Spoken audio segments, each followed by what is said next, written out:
नमस्कार बच्चों, मैं बजरंग लाल भौतिक विज्ञान की इस कक्षा में आपका स्वागत करता हूं। बच्चों, हम पढ़ रहे हैं हमारी प्यारी बुक फिजिक्स और फिजिक्स का चैप्टर 14 जिसका नाम है अर्धचालक इलेक्ट्रॉनिकी, जिसके अंदर पदार्थ, युक्तियां तथा सरल परिपथ। और आज भाग 6 में इस चैप्टर का सबसे मोस्ट टॉपिक हम पढ़ रहे हैं जिसका नाम है डिस्टकारी रेक्टिफायर। एग्ज़ाम की दृष्टि से अगर हम देखें और इलेक्ट्रॉनिक्स में अगर कोई बड़ा क्वेश्चन बनता है तो वो एक ही है, वो है आपका रेक्टिफायर। एग्ज़ाम पेपर्स में भी आप देखोगे तो रेक्टिफायर का बोलबाला रहता है। ये मान के चलिए कि 101% ये आपके एग्ज़ाम में आता है। तो आज का वीडियो आपके लिए बिल्कुल ही ख़ास है, लेकिन अगर आपने पहले वाले वीडियो नहीं देखे हैं तो आप उन्हें ज़रूर देखें, क्योंकि वहाँ से कंसेप्ट आएंगे, वो भी टेक्निकल छोटे छोटे कंसेप्ट आएंगे और उन कंसेप्ट से इस टॉपिक को समझना आपके लिए बिल्कुल ही आसान हो जाएगा। तो बच्चों, कॉपी पेन के साथ तैयार हो जाइए। हम बात करते हैं रेक्टिफायर के बारे में विस्तार से। जैसा कि पहले इसकी डेफिनेशन की बात करते हैं, कहीं भी रटा नहीं मारना है। हम पहले एक बेसिक जानकारी लेते हैं और वो बेसिक जानकारी क्या है वो आपको बताते हैं। देखिए, धारा जो होती है वो दो प्रकार की होती है। एक होती है एसी। एसी को हम बोलते हैं अल्टरनेटिंग करंट, अर्थात प्रत्यावर्ती धारा।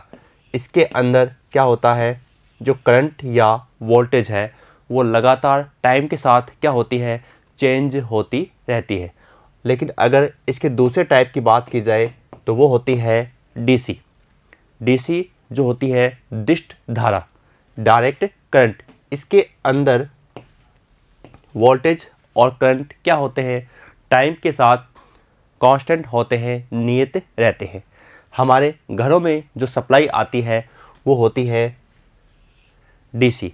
पावर हाउस या विद्युत जनरेटर से जो प्राप्त होती है वो होती है एसी। क्योंकि एसी का जो परिवहन होता है, यानी एसी को लंबी दूरियों तक हम लेकर जाते हैं तो उसमें हमें फ़ायदा होता है। परिवहन की वजह से मान लीजिए या उष्मा हानि की वजह से मान लीजिए, एसी क्या होती है, पावर हाउस से जनरेट करने के बाद में घरों तक पहुंचाने में आसान है। और घरों के अंदर हर उपकरण की एक अलग कैपेसिटी होती है, इसलिए हमें एक कांस्टेंट वैल्यू चाहिए होती है। तो घरों के अंदर जो सप्लाई है घर के अंदर वो आपकी डीसी होती है और बाहर जो पावर हाउस से आती है वो एसी होती है।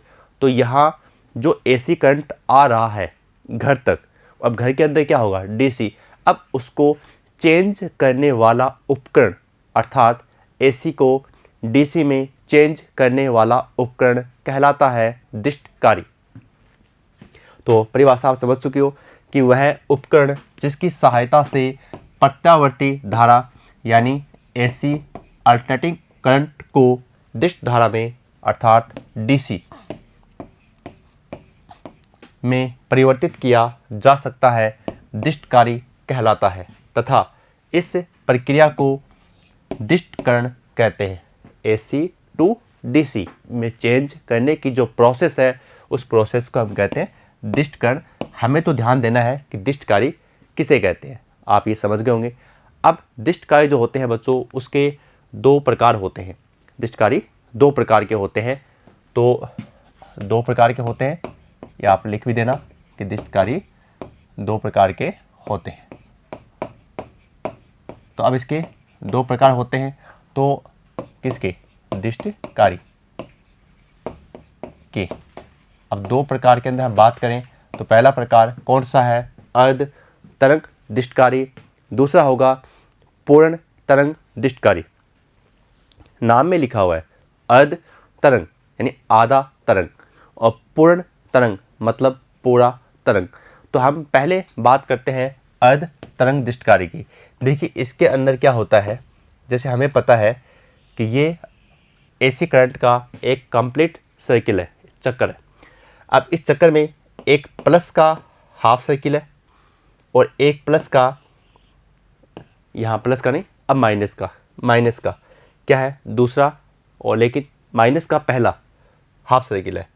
तो अब अगर हमें इस पूरे सर्किल का जो रेस्पॉन्स है, यानी ये तो एसी हो गया और ये एसी हमें अगर ऐसे मिल रहा है और ये खाली पड़ा है, ये खाली है।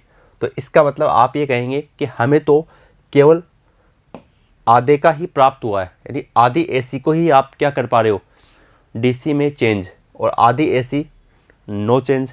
तो इस प्रकार के जो रिएक्टिफायर होते हैं, जो प्रत्यावर्ती धारा के केवल आधे चक्कर को ही क्या करते हैं, दिष्ट धारा में परिवर्तित करते हैं, उसे कहते हैं अर्ध तरंग दिष्टकारी। अर्थात वह दिष्टकारी जिसकी सहायता से प्रत्यावर्ती वोल्टा के केवल आधे चक्कर को ही दिष्ट धारा में बदला जा सकता है, अर्ध तरंग दिष्टकारी कहलाता है। ये होगी इसकी परिभाषा। अब हम बात करें चित्र की। चित्र में आपको ये समझना होगा कि जिसे आप इनपुट कर रहे हो वो एसी करंट है, अल्टरनेटिंग करंट, और इनपुट जो वोल्टेज होती है उसे हम लिखते हैं वी आई से। आई यानी क्या हो गया, इनपुट हो गया। और ये जो निशान होता है, ये उड़ती हुई चिड़िया जो आप देख रहे हैं, इसका मतलब होता है कि ये एक प्रत्यावर्ती धारा का स्रोत है जहाँ से आपको एसी करंट प्राप्त हो रहा है। अब इसके साथ में बीच के अंदर आप देख रहे हैं, ये किसका निशान है, ये एक कुंडली का निशान है और ये दूसरी कुंडली का निशान है, और दोनों निशानों के बीच में ये लाइन खींची हुई है और इनको डॉट डॉट किया हुआ है। तो ये क्या होता है, ये जो पूरा डॉट डॉट जो किया हो ना, ये ट्रांसफॉर्मर होता है। ये ट्रांसफॉर्मर का सांकेतिक परिपथ निशान है, छोटा सा निशान है कि भाई ये क्या है, ये ट्रांसफॉर्मर है। और ट्रांसफॉर्मर आप जानते हैं किस सिद्धांत पर कार्य करते हैं, अन्योन्य प्रेरण के सिद्धांत पर कार्य करते हैं। अन्योन्य प्रेरण जो आप विद्युत चुंबकीय प्रेरण के चैप्टर में विस्तार से पढ़ चुके हो, फिर भी शॉर्ट में आपको बता देते हैं कि जब किसी एक कुंडली में धारा में परिवर्तन यानी फ्लक्स परिवर्तन, चुंबकीय क्षेत्र रेखाओं की संख्या में परिवर्तन किया जाता है, तो उसकी दूसरी कुंडली में क्या होता है, प्रेरित विद्युत वाहक बल उत्पन्न हो जाता है। यानी चेंज किसी आपने एक कुंडली में किया है, लेकिन उसका फल, उसका परिणाम कहाँ मिल रहा है, दूसरी कुंडली के अंदर मिल रहा है, तो उसे कहते हैं अन्योन्य प्रेरण। तो यहाँ भी क्या है, दो कुंडलियाँ हैं। अब ये तो चलो पहली जो कुंडली है आप देख रहे हैं, प्राथमिक कुंडली, ये किसके साथ जुड़ी हुई है, ये जुड़ी हुई है वी आई यानी निवेशी वोल्टेज के साथ में।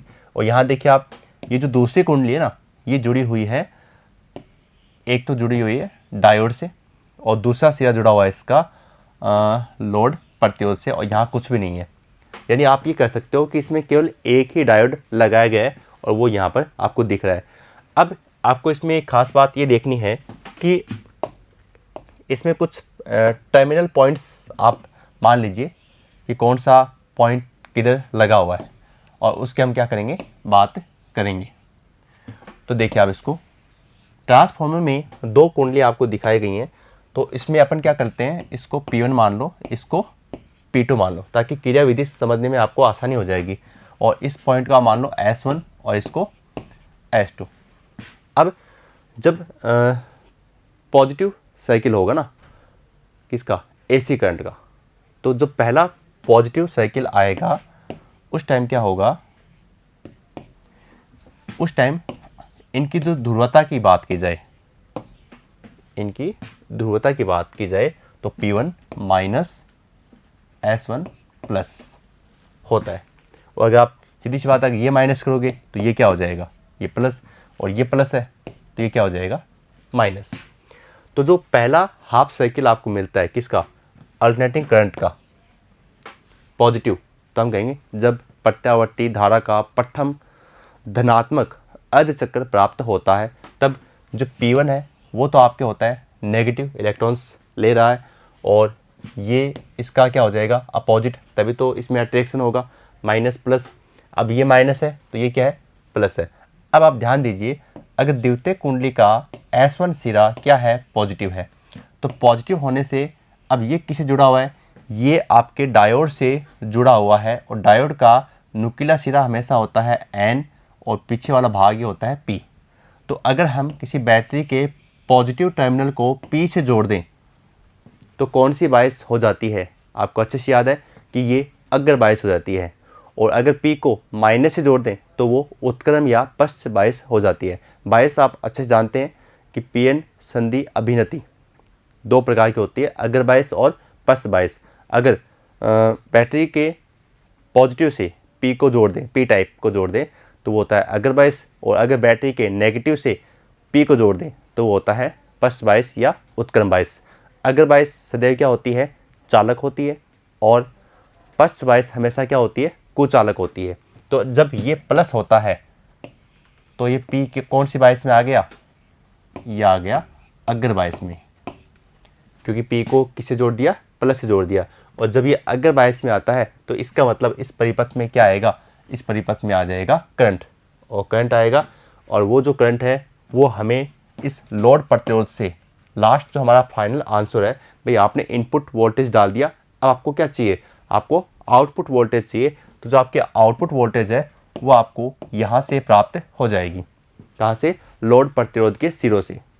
तो जैसे आपने यहाँ पर इनपुट किया VI, और लोड प्रतिरोध आपको क्या देगा, वोल्टेज देगा V0 के रूप में। ओके, या फिर आप इसको थोड़ा सा डायग्राम कैसे बना सकते हो, लीजिए ऐसे, और यहाँ बीच में लगा देना V0। ओके, तो ये इसका आधा काम हो गया।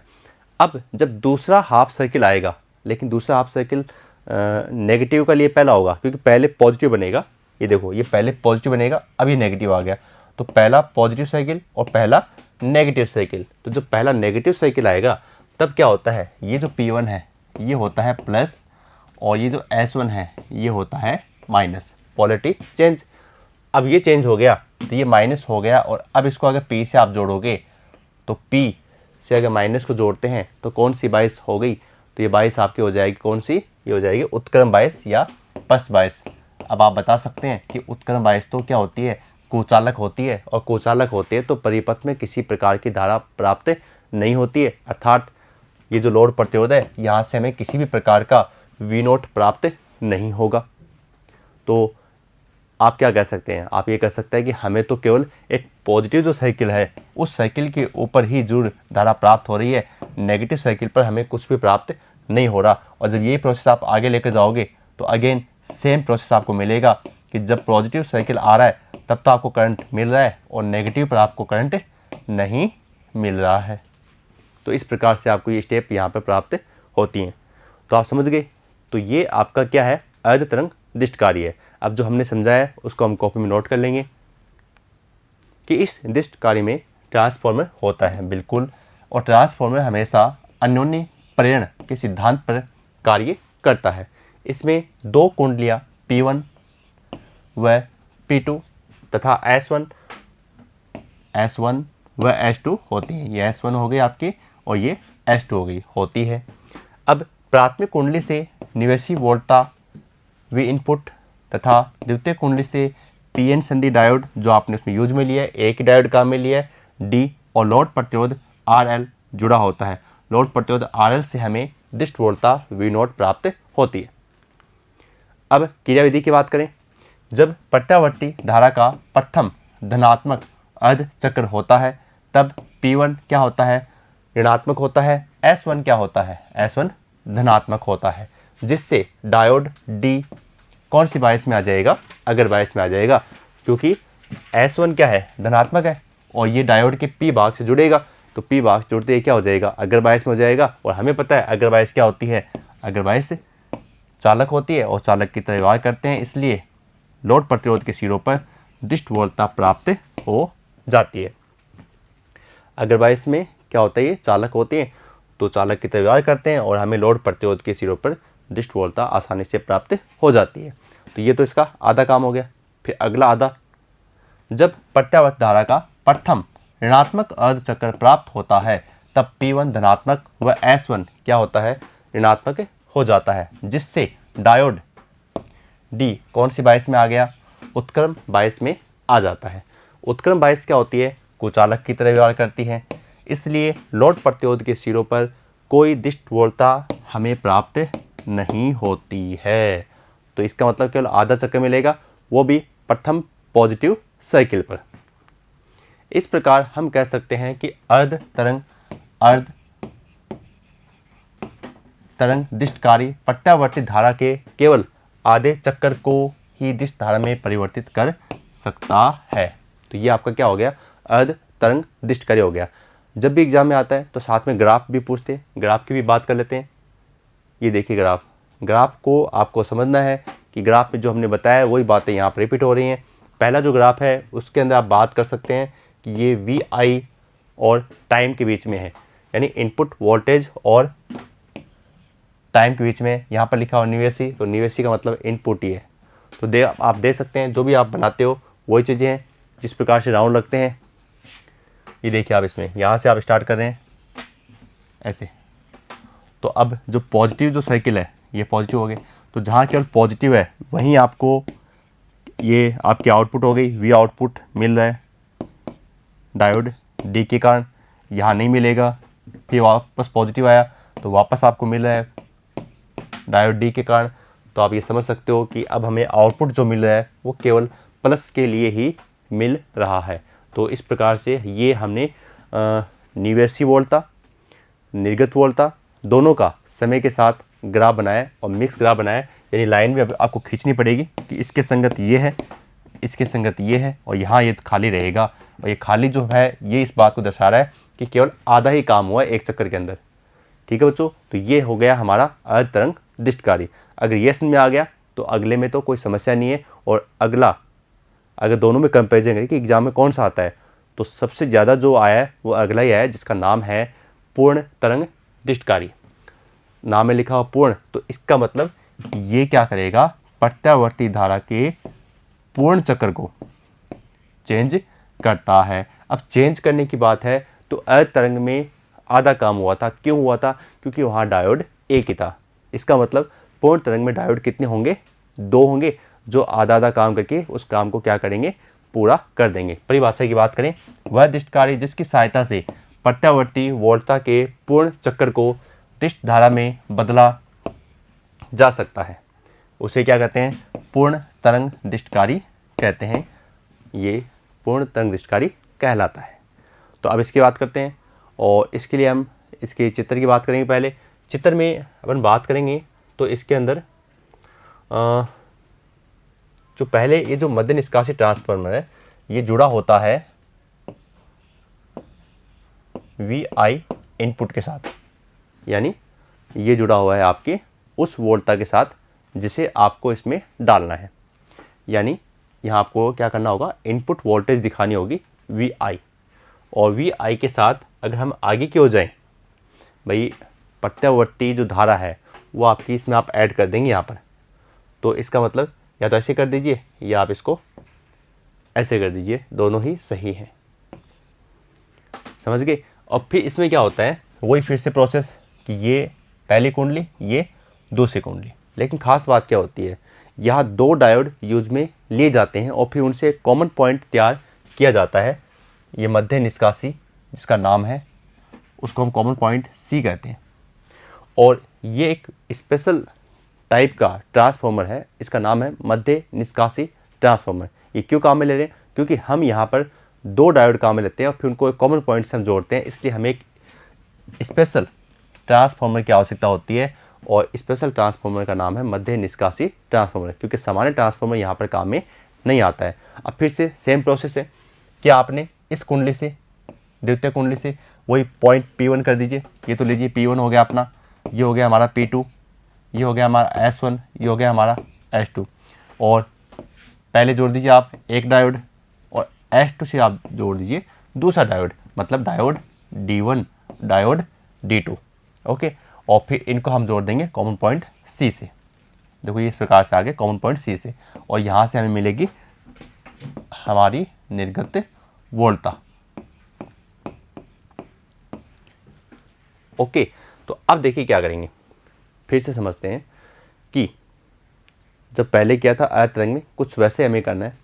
तो प्रत्यावर्ती धारा का पहला पॉजिटिव सर्किल आता है, तब P1 क्या होता है, नेगेटिव होता है, और P1 होता है नेगेटिव और S1 हो जाएगा पॉजिटिव, S1 हो जाएगा पॉजिटिव। अब इलेक्ट्रॉन ले रहा है तो उधार लेगा तो माइनस ही आएगा ना, और ये माइनस है तो ये प्लस हो जाएगा, और ये भाई जब ये माइनस है तो ये प्लस हो जाएगा, और ये प्लस है तो इसका अपोजिट ये आ जाएगा माइनस। तो जब S1 प्लस हो गया ना, अब S1 प्लस हो गया, इसका मतलब ये N, ये P, प्लस को जोड़ दिया किससे, N से, तो कौन सी बायस बनेगी, ये डायोड आ गया अग्र बायस में। क्योंकि अगर आप बैटरी के प्लस को या किसी कुंडली के प्लस को डायोड के P सिरे से जोड़ते हो, P से, तो वो क्या होती है, अग्र बायस बन जाती है और चालक की तरह व्यवहार करती है। और यहाँ देखिए H2 क्या है, नेगेटिव को हमने जोड़ दिया डायोड के P सिरे से, तो ये डायोड किस में आ गया, ये उत्क्रम बायस में आ गया। अग्र बायस में तो ये आ गया क्योंकि प्लस से ये जुड़ रहा है। तो जब प्रत्यावर्ती धारा का प्रथम धनात्मक अर्ध चक्र प्राप्त होता है तब S1 क्या है, पॉजिटिव है, S2 क्या है, नेगेटिव है। S1 पॉजिटिव होने के कारण ये डायोड D1 आ गया अग्र बायस में। यहाँ NP नहीं होगा, ये आपके करेंगे अपन PN, तो PN में यानी ये हो जाएगा आपका P और ये हो गया N। तो डायोड प्लस को हमने जोड़ दिया किससे, P से जोड़ दिया, और P से जोड़ते क्या बन जाएगा, ये अग्र बायस बन जाएगा। और ये जो माइनस है इसको आपने जोड़ दिया किससे, P से, तो ये किस में बन जाएगा, ये उसका उल्टा हो जाएगा, उत्क्रम बायस में प्राप्त होता है। अब ये डायोड D1 हो गया, ये डायोड D2 हो गया।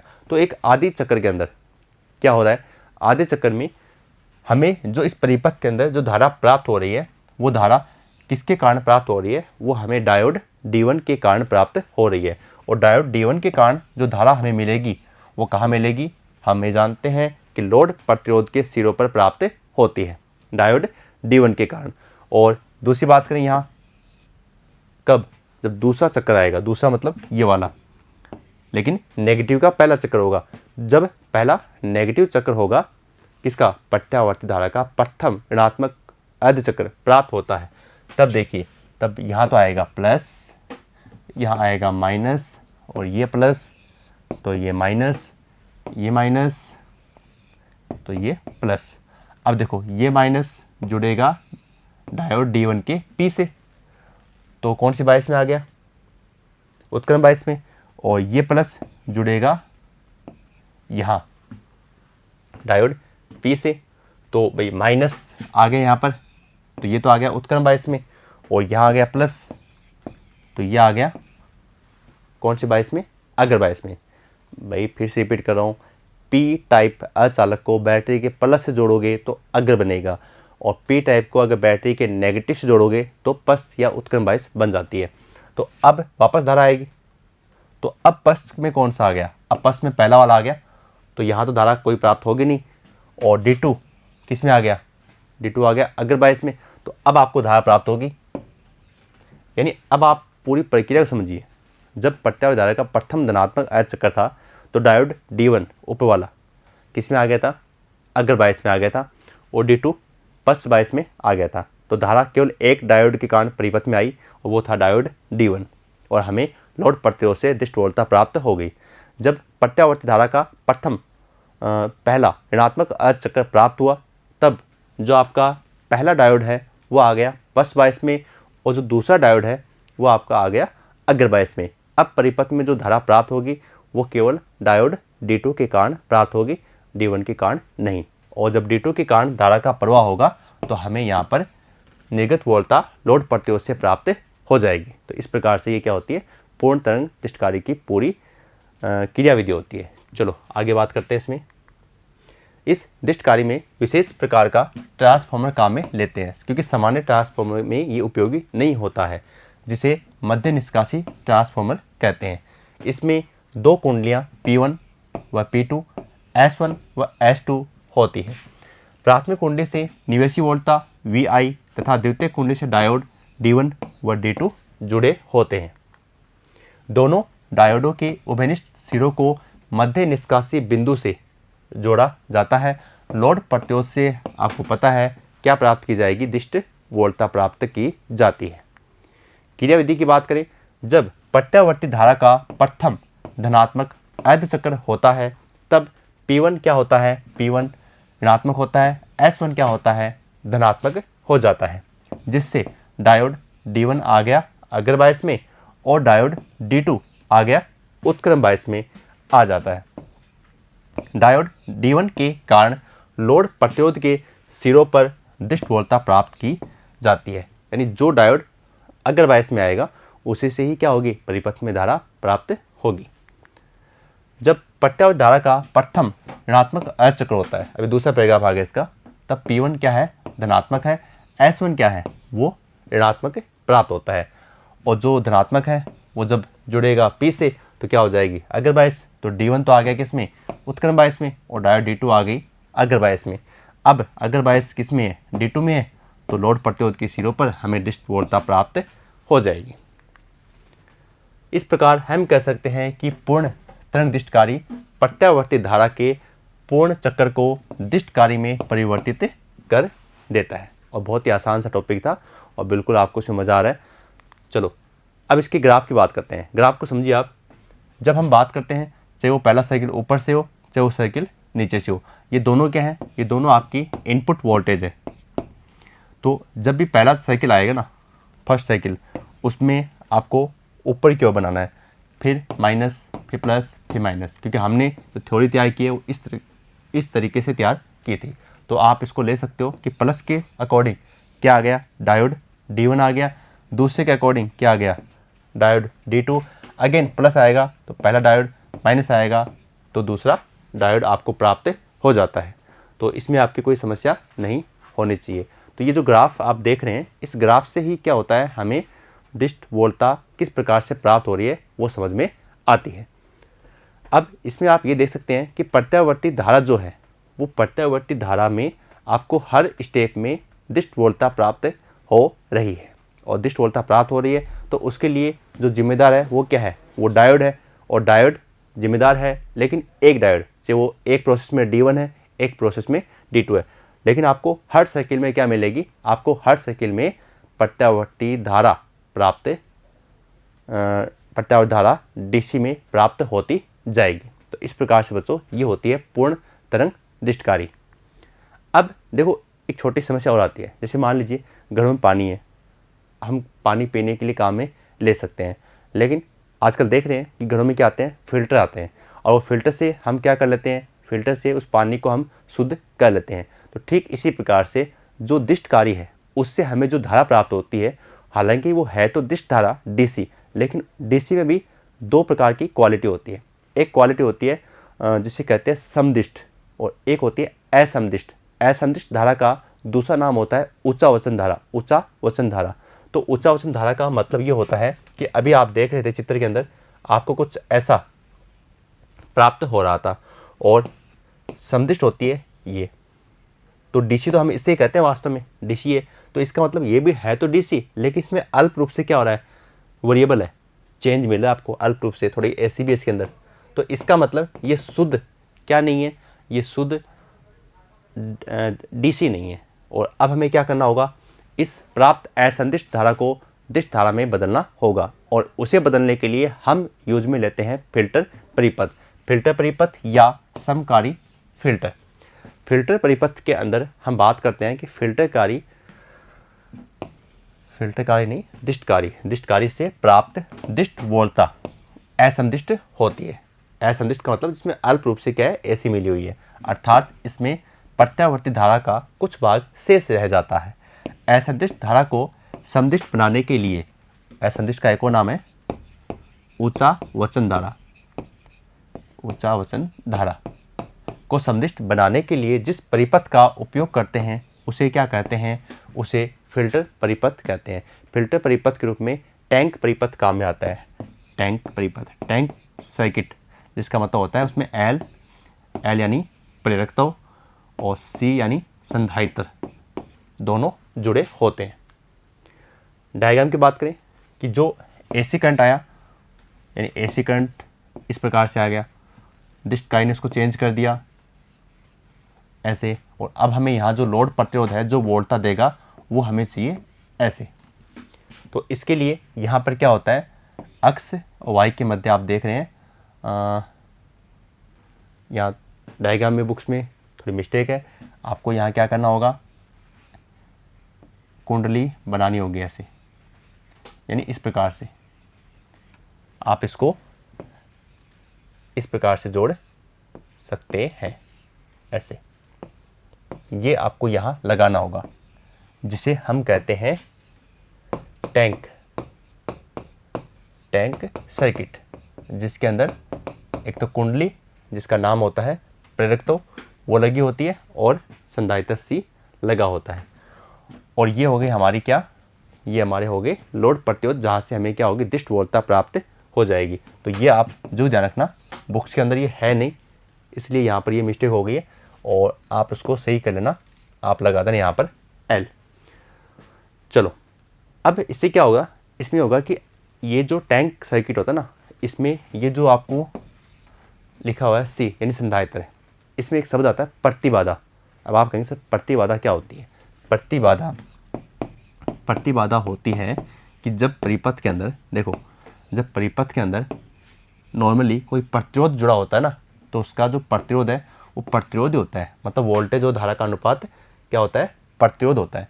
अगर कुंडली जुड़ी होती है तो उसका जो प्रतिरोध है या वोल्टेज और धारा का अनुपात है उसे कहते हैं प्रेरणिक प्रतिघात XL।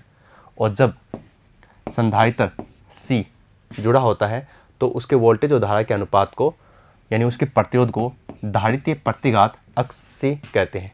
और जब अगर ये अलग अलग प्रकार से जुड़े होते हैं, मतलब एक की जगह दो जुड़ गए, कोई भी दो जुड़ गए, ये जुड़ गए या ये दो हो गए या तीन हो गए, तो उन सब का जो टोटल प्रतिरोध है अर्थात वोल्टेज और धारा का अनुपात है, उस पूरे परिपथ का वोल्टेज और धारा का अनुपात वो क्या होती है? उसकी प्रतिबाधा होती है। तो इस C के लिए प्रतिबाधा हमेशा क्या होती है? अनंत होती है। तो ये AC के जो अवयव होते हैं अल्टरनेटिंग करंट के अवयव, उनको हमेशा क्या करती है? अनंत प्रतिबाधा से रोक लेती है। और केवल DC के लिए सही होती है और DC को ये आगे की ओर गुजरने देती है, जिससे हमें क्या होती है? प्योर DC प्राप्त हो जाती है। इस परिपथ में अक्ष तथा Y के मध्य प्रेरकत्व L तथा संधारित्र C जुड़े होते हैं। संधारित्र की प्रतिबाधा अनंत होती है तथा यह समांतर क्रम में जुड़ा होता है। असंदिष्ट में समांतर क्रम में जुड़ा होता है तभी तो वोल्टेज नियत रहेगी, और केवल नियत वोल्टेज वाले पदों को ही क्या करेगा? वो बाहर गुजरने देगा। और DC के अंदर वोल्टेज क्या होती है? नियत होती है। असंदिष्ट धारा को LC परिपथ रोक लेता है तथा केवल दिष्ट धारा को आगे जाने देता है। इस प्रकार फिल्टर परिपथ से शुद्ध दिष्ट धारा प्राप्त की जा सकती है। अब अगर हम डायग्राम की बात करें तो डायग्राम में देखो, ये तो हमारी क्या होगी? सबसे पहले AC हो गई, और फिर जो आपको प्राप्त होती है वो कुछ इस प्रकार से होती है, और अब जो फाइनल आंसर हो जाता है वो कुछ इस प्रकार से हो जाता है। तो ये हमारा डायग्राम हो गया। फिल्टर परिपथ के बाद में ये कंडीशन होती है। डायग्राम क्यों बताए गए? क्योंकि कई बार एग्जाम में नाम न देकर आपको डायग्राम से पूछ लेते हैं कि ये दिया गया सर्किट कौन सा है, उसकी कार्यविधि बताइए। अब हमारी किताब का एक छोटा सा क्वेश्चन है और बहुत ही शानदार क्वेश्चन है। अर्ध तरंगी दिष्टकरण में यदि निवेश आवृत्ति 50 हर्ट्ज है तो निर्गम आवृत्ति क्या है? समान निवेश आवृत्ति हेतु पूर्ण तरंग दिष्ट कार्य की निर्गम आवृत्ति क्या है? भाई आवर्ती मतलब है ये यहाँ से यहाँ तक का चक्कर, तो ये यहाँ से यहाँ तक अर्ध तरंग के अंदर कितना है? 50 हर्ट्ज है। और पूर्ण तरंग में आपको पता है यही आगे जाता है। अब ये यहाँ से यहाँ तक मतलब ये दूरी हमेशा क्या होती है? सेम। मतलब ये आवृत्ति क्या होती है? सेम। तो पूर्ण तरंग में तो दोनों तरफ आपको मिलता है मान, तो 50 और 50 कितना माना जाएगा? 100 हर्ट्ज। ओके। और अर्ध तरंग में कितना रहेगा? 50, तो 50 ही रहेगा। अर्ध तरंग दिष्ट कार्य में निर्गत आवृत्ति निवेश आवृत्ति 50 हर्ट्ज के समान ही होगी, क्योंकि देखो उसमें तो आपको एक ही मिलेगा भाई, ये तो आपकी प्रत्यावर्ती हो गई और ये आपको एक मिल रहा है, तो 50 हर्ट्ज है तो 50 हर्ट्ज ही मिलेगा, ये तो वैसे ही खाली रहेगा। और जब हम आएंगे पूर्ण तरंग दिष्ट कार्य में तो आपको ये इस प्रकार से मिलता है, तो 50 हर्ट्ज 50 हर्ट्ज 50 हर्ट्ज 50 हर्ट्ज, तो 50 कितना हो गया? ये 100 हो जाएगा। पूर्ण के अंदर समान ही होगी तथा पूर्ण तरंग दिष्ट कार्य में यह दोगुनी अर्थात 100 हर्ट्ज होगी। तो बच्चों इस प्रकार से हमने दिष्ट कार्य को पूरा आसान तरीके से समझ लिया है। अब बच्चों इसमें आएगा जेनर डायोड और ऑप्टो इलेक्ट्रॉनिक संधि युक्तियाँ, जहाँ से छोटे छोटे क्वेश्चन बनते रहते हैं, लेकिन वो क्वेश्चन भी हमारे एग्जाम में हर नंबर क्या होता है? महत्वपूर्ण होता है, और क्वेश्चन भी हमारे लिए फ़ायदेमंद साबित होते हैं। तो बच्चों मिलते हैं नेक्स्ट वीडियो में। धन्यवाद।